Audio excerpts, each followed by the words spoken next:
கடலல போலம் கால் தொட்டு உரசி கடலுள்ள போலம் நான் இல்லடி கடல் மண்ண போலம் காலோட ஒட்டி கரை தாண்டும் வரதா இது பேரடி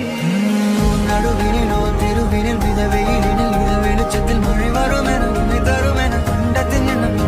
என்ன நீ அமைத்திடும் வீட்டுக்குள்ள பூச்செடிகளின் பூக்களை வெல்ல சுருள் முடியுடன் இரு மகன்களை இதை வழங்கிட இவை நிறந்திட